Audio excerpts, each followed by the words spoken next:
Tambola mokili omona penza makambo. Tambola mokili bandeko nanga omona makambo ya somo. Kongole motema mabe. Kongole totika kindoki. Kongole totika penza ki motema mabe. Biso ba kongole tozana motema mabe moko la famille. Bokoki ko imagine te. Kongole tozolingana te. Kongole tozana mitema mabe bandeko nanga ekomi pasi pe mawa. Oyo eza penza ki motema mabe. Bamaka mosusu wi soki ki motema mabe eza biso pe toye tolobi ke non eza ki motema mabe. Soki pe eza ki motema malamu eza la famille biso pe toye tolobi non makambo oyo eza penza ki motema mabe. Kongole ki motema mabe eke ezongi ki motema mabe eke ezongi chers compatriotes na oyeba te eza nini. Yango mwana muke oyo aye kosala bino nino ata bino moko. Mwana muke oyo aye kosala bino nini lisusu. Tomona ba makambo mosusu bosala kango na mikolo. Bokoya bosambwisi mikolo, bokoya bobomi mikolo na ba réseaux sociaux. Mais siko mwana muke oyo aye kosala bino nini. Asali na vie na bino nini. Bonjour, bonsoir et surtout bon après-midi. Et cela ne dépendra qu'à l'heure à laquelle vous allez nous suivre. Bienvenue surtout sur Ursule Botelwa TV. Bienvenue na balandi na biso nyonso ya kala. Bienvenue na balandi na biso nyonso ya sika. O nyonso bakoti sika. Na chaîne na biso ya Ursule Botelwa TV. Toye koyebisa bino ba bienvenue kandenge zalaka. Nandenge moko ya malamu. Bandeko nanga kandenge bomona deja ba photo ezo circuler nango na ba video na biso. Ba photo na biso ya mwana na biso na kombo ya Blessing Chunju. La famille. Blessing oyo aza mwana oyo abalo sala ba compétition na ye na majabu rafiki. Ebele ya batu to bandai deja kolanda majabu rafiki. Ndenge ezalaki ebele ya batu to sepelaki nango. Siko lelo to yeli bino sango moko ezosala pasi ezosala pasi penza na motema sango moko ezolelisa. Sango moko eza pasi na niveau moko pas possible. Bandeko nanga avant tokota kuna ekozala bien na nous to ya kosala mwa sensibilisation na biso kandenge to salaka. Toyebi ke chaque fois que tozalaka na ba video ya sika batu pe ya sika bakotaka. Yango toye ko sensibiliser nanu batu nyonso ya sika. Si c'est la toute première fois ya kokota penza na chaîne na biso ya Ursule Botelwa TV, je vous prierai surtout de vous abonner massivement. Abonnez-vous. Cliquez aussi sur la cloche de notification pour surtout recevoir les nouveautés de notre chaîne. Aimez la vidéo, la famille, commentez et partagez.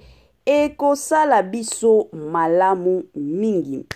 Bandeko nanga pona bandeko na biso ya kala, ba fan to ba abonné na biso ya kala, na ba abonné na biso ya sika. Kandenge to yaka ko rappeler bino, chez Ursule Botelwa TV, to salaka toujours et encore challenge chaque mois. Donc challenge na biso ezalaka keno chaque mois to zalaka na mois moi budget na biso budget to bengaka na anglais budget na biso o to tiaka ke moi oyo tozana posa to totaliser ba abonné boyi. Siko pona mois ya février prière na biso eza que titokoma na fin du mois ya février oyo to totaliser au moins 29 000 abonnés. Soki nzambe pe asungi pourquoi pas 30 000 abonnés. Sikoyo pona o totaliser ba abonné wana nyonso. Biso moko kaka to kokana biso te. Yango to yaka pe pa na bino. Tango bolandaka biso bosalela biso pe ba partage na bandeko na bino. Bosala ba partage. Partage na bino ezala ya Facebook. Partage na bino ezala ya WhatsApp. Ekosunga kaka Ursule Botelwa TV na ndenge moko ya malamu mingi. Bosunga biso penza na ba partage la famille. Toko sepela mingi penza makasi. Bandeko nanga kandenge to moni ba photo na biso kandenge to solola kandenge bomoni ba photo ezoleka kandenge bomona ki miniature na biso kandenge bomona ki titre na biso la famille toye lelo kosala émission ezate keno toza na esengo pona oya kosala émission oyo te toye penza na kanda toye penza ya kosilika parce que trop c'est trop o ba anglais balobaka keno enough is enough. Na Congo na biso to moni ke respect eza lisusu te. Na Congo na biso to yeko comprendre lelo ke bolingo eza lisusu te. Na Congo na biso lelo to yeko comprendre ke kindoki ekomi nango na niveau moko élevé pas possible. Biso ba Congolais tozolinga na lisusu te. Biso ba Congolais to komi na biso batu moko ya mitema mabe. Mwana oyo Blessing Shungu bandeko nanga aza mwana oyo toye koyeba ye na nzela ya majabu. Mwana oyo toyeba ki ye te keno azalaki na compte na ye ya Facebook to ba parents na ye bazalaki batu moko ya ba réseaux sociaux te. Mais toyaki koyeba ye na nzela ya majabu rafiki. Kandenge biso nyonso to bando landa majabu to bando tala la majabu yango toyaki koyeba Blessing. Mais soki peut-être a participé ki na ye na majabu te, tolingaki pe toyeba ye te, tolingaki pe toyokaka ye te. Peut-être Zamel ngaki asala ngulu na ye kandenge asala kangulu na ye asala ka ba grâce na ye na mutu nyonso oya lingi. Comme azana ye na voix kitoko peut-être kana voix kandenge mutu nyonso abandaka kandenge to mona ba sœur Sandra Mbouyi babandaki koyemba na bango na ba église. Ti Nzambe akomi komatisa bango peut-être na nzela wana ye pe tolingaki toyeba ye bongo. Mais lelo Nzambe ekosala grâce na majabu ba compétition ekotaki ba parents na ye balobi no mwana na biso pe akendo yemba. Sikoyo ekomi mwana batu akendo yemba biso toyeka ndenge toyaka na ba makambo na biso oyo elakisaka penza kindoki ya biso ba Congolais makambo na biso oyo elakisaka penza tema mabe ya biso ba Congolais. Toya na makambo lelo batu bakomi kosalela mwana oyo Blessing. Ba video ya somo na ba TikTok. Ba video ya somo na ba Facebook. Batu mosusu bazo poster kutu na ba page na bango ke mwana oyo akufi. La famille. Mwana batu akufi na yete. Azana ye bien mais bino bozo ya sur les réseaux sociaux pour na osalela ye ba émission ko salela kaye ba live ke mwana bato akufi bozo ya ko poster yango na ba page na bino ke mwana na mwana bato akufi wana nyonso ka pona koluka ba view wana nyonso ka pona kozala na visibilité wana nyonso ka pour ke bato ba yeba bino bokosa na kombo mwana bato bandeko nanga ngana lobaka toujours to sakana na ba oto misana ko sakana na bango me ba sakana kana mwana mutu te kandenge mama nyonso a protéger ka mwana na ye mama nyonso a bomba ka mwana na ye bana ya baninga pe to protéger ka bango to exposer ka bana wana te to bomba ka penza bango kandenge olingaka eloko ya mabe ekomela bana na yo te mwana moninga pe kolinga teke eloko ya mabe ekomela mwana moninga te tango zo proclamer to zo loba ke mwana bato akufi mwana bato aza na ye bien c'est que zo benga nde liwa na vie ya bana na yo bandeko nanga to tika motema mabe s'il vous plaît e osala pasi bandeko nanga tango babenga ki biso pona kopesa nouvelle oyo keno Blessing akufi la famille nga kutu na yoka ki nzoto malili na koti na ba page ya majabu eloko moko izate me to koti na ba page mosusu ba Facebook tala makambo nde to lobita to goya na lombangu mangu te pona oya kosala ba mission te to se rassurer nanu makambo oyo eza lokuta to eza ya solo parce que to yebike na communauté na biso ki mutema mabe si etonda kindoki si etonda nango batu bazana ki mutema mabe na niveau moko pas possible.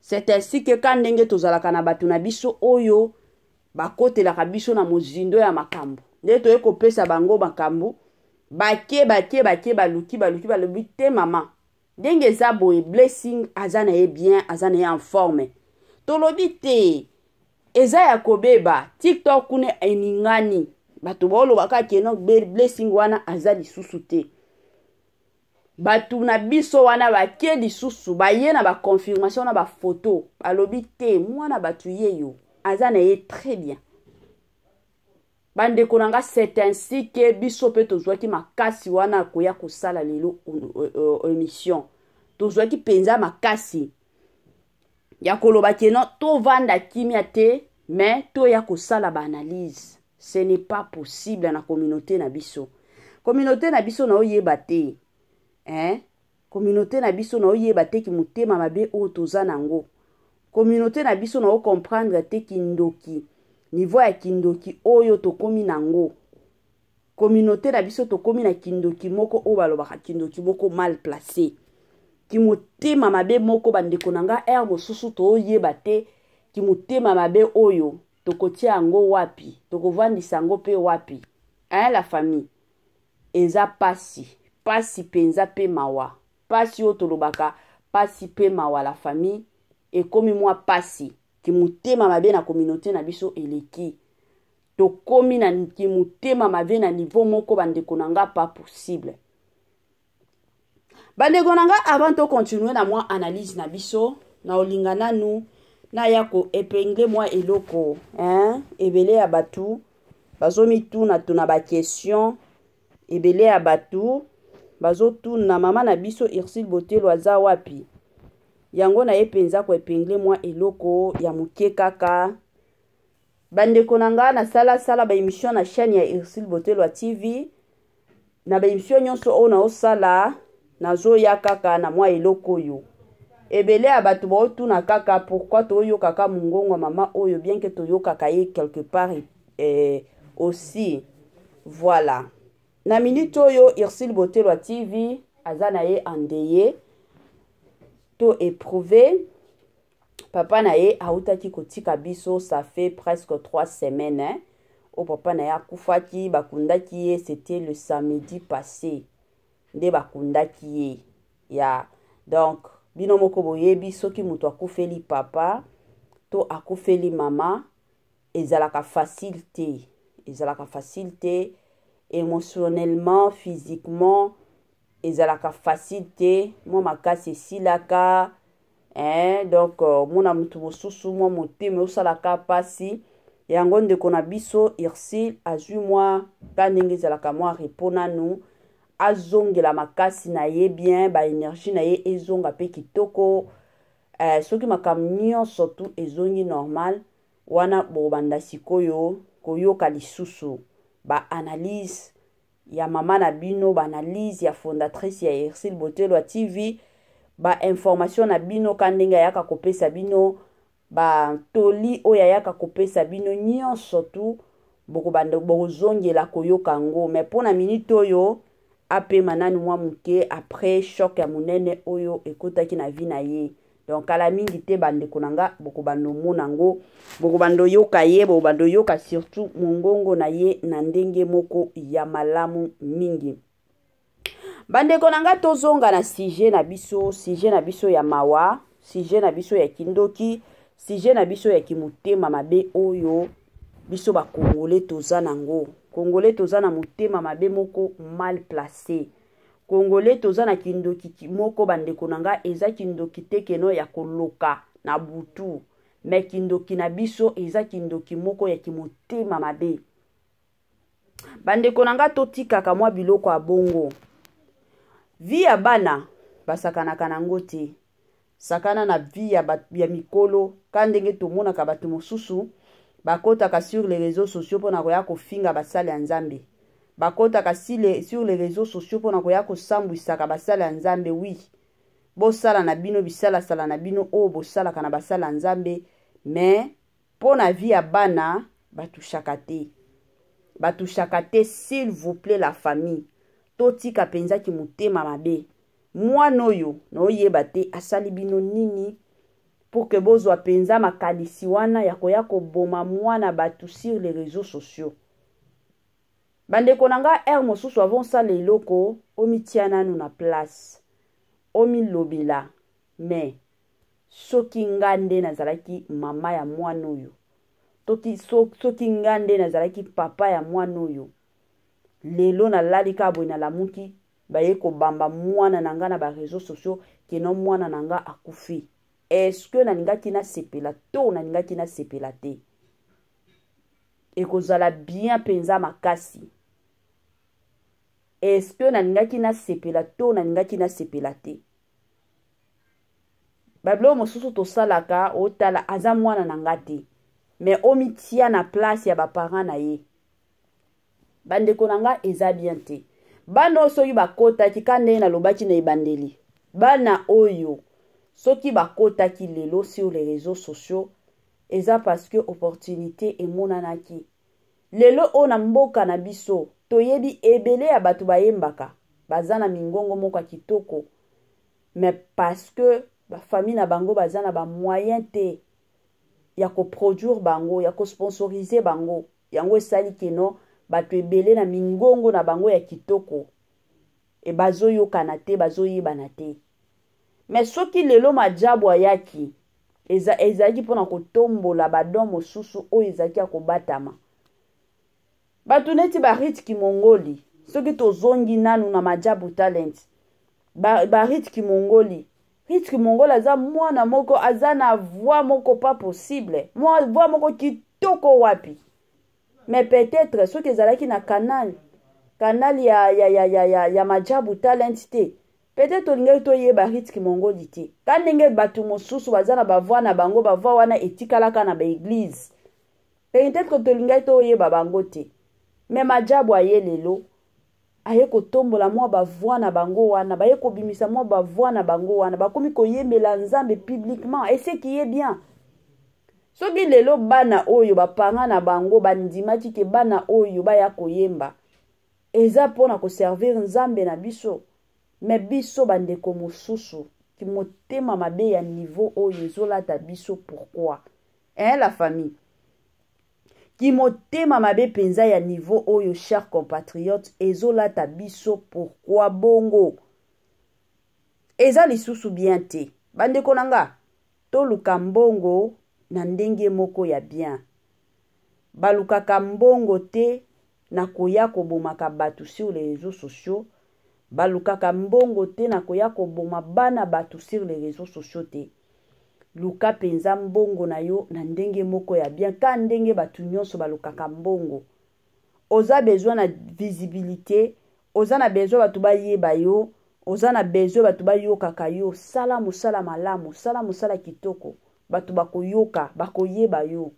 Mais soki okoya na be émission moko ya kokosela batu mutu oyo akufi te, yo oyembangu sur les réseaux sociaux pona koloba ke mutu tel akufi, nzoka mutu wana akufi na yete, ekozala pasi ya makasi. Chers compatriotes, totika mwa biloko ya bongo. Totika mwa biloko ya bongo. Et puis ndeko na biso aosala ba video wana azoloba penza comme si mutu moko aza na ba preuve. Yango bomonaka bato mosusu ba famille mosusu ba okangisa bino. Bakokangisa penza bino bayebisi yo keno pesa biso certificat de décès to yeba ke mwana na biso akufi.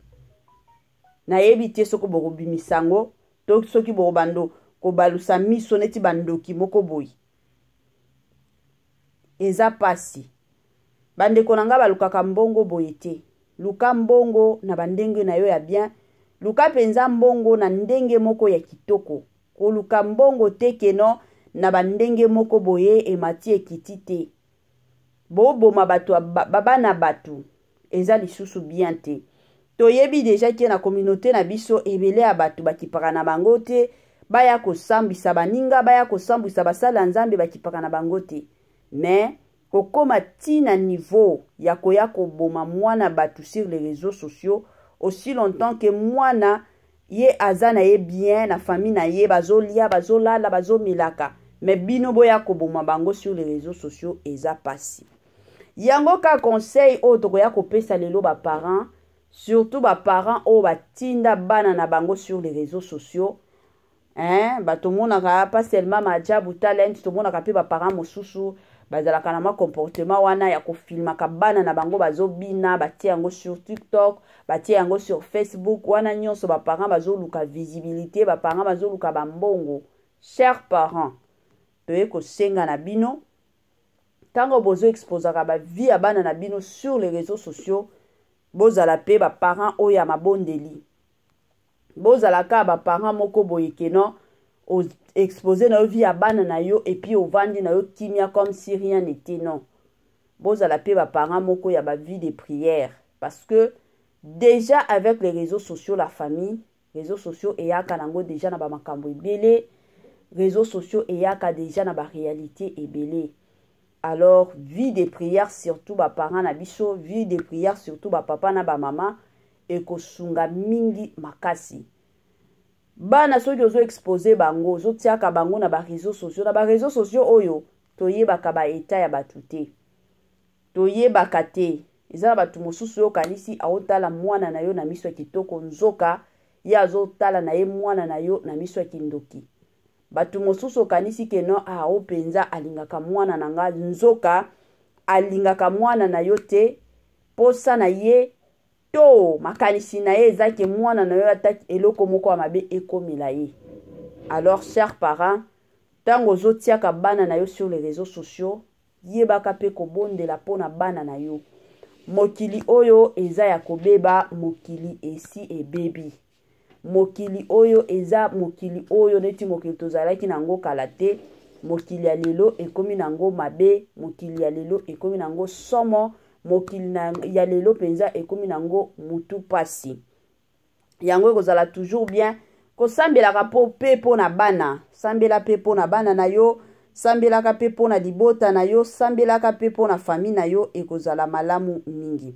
Bandeko na ngai yango ya muke kaka tolingaki to partager na bino awa chez Ursule Botelwa TV. Moi partage ka ya muke na ndenge moko ya bien. Bobo sana pete kotie la biso ba j'aime, bobo sana pete kosala ba commentaire na bino, bobo sana pete kosala la biso partage nde likambo. Bandeko na ngai tokomi na biso na mwa suka penza ya partage na biso wana tokomona na lisusu na ba émission na biso mosusu. Restez toujours branchés et scotchés sur Ursule Botelwa TV na système kaka ya kitoko mingi makasi. Bye bye la famille et à la prochaine.